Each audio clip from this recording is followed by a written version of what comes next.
एक ऐसा समय जब पूरा उत्तर भारत एक साम्राज्य के सामने झुक चुका था।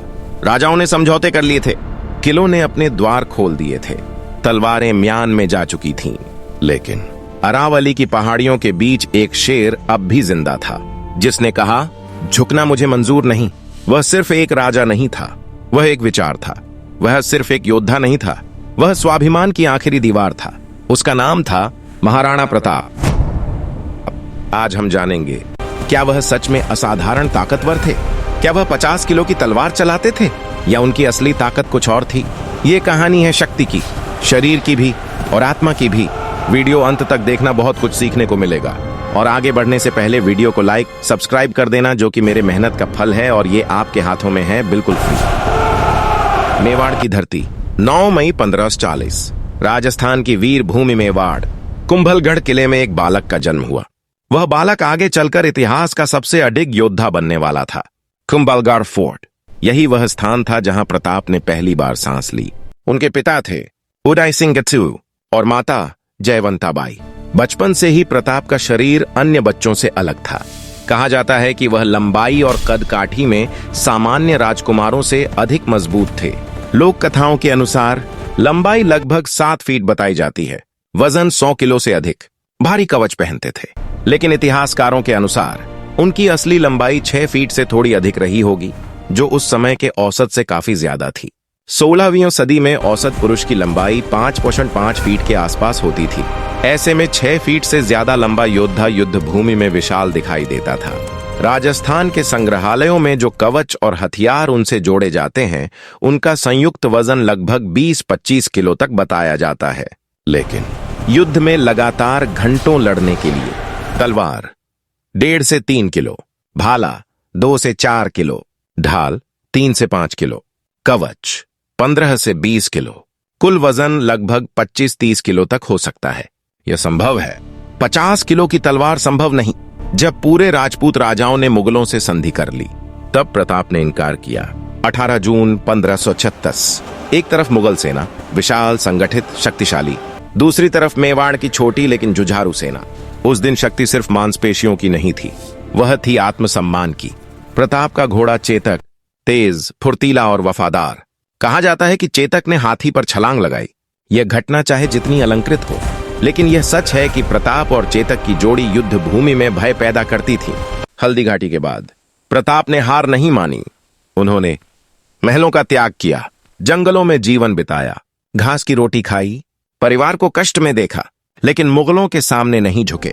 यह थी उनकी सबसे बड़ी ताकत, असाधारण सहन शक्ति, युद्ध कौशल, रणनीति, मानसिक दृढ़ता, आत्मसम्मान।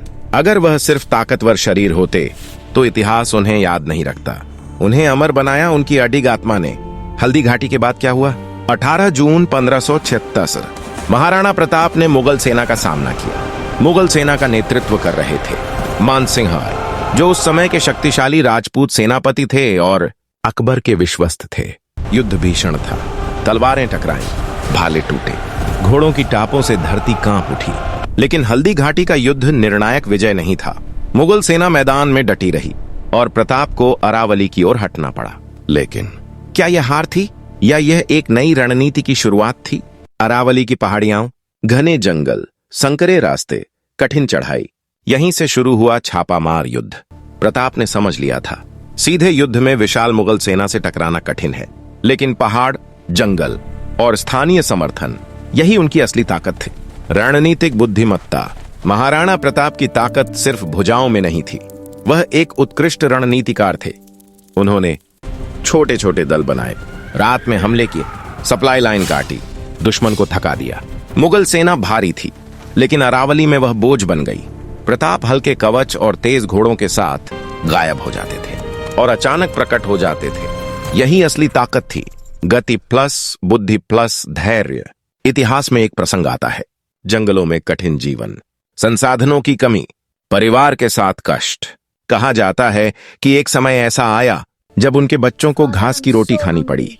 उस क्षण कोई भी राजा टूट सकता था, लेकिन प्रताप नहीं। उन्होंने कहा, मैं अपने स्वाभिमान को नहीं बेचूंगा।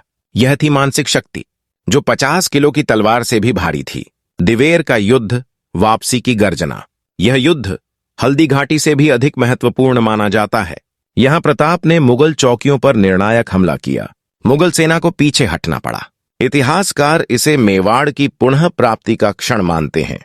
यही साबित हुआ, प्रताप की ताकत खत्म नहीं हुई थी, वह और निखर गई थी। सोचिए, 20-25 किलो कवच, घोड़े पर लंबी दूरी, पहाड़ी इलाकों में लगातार युद्ध, सीमित भोजन, यह सब वर्षों तक।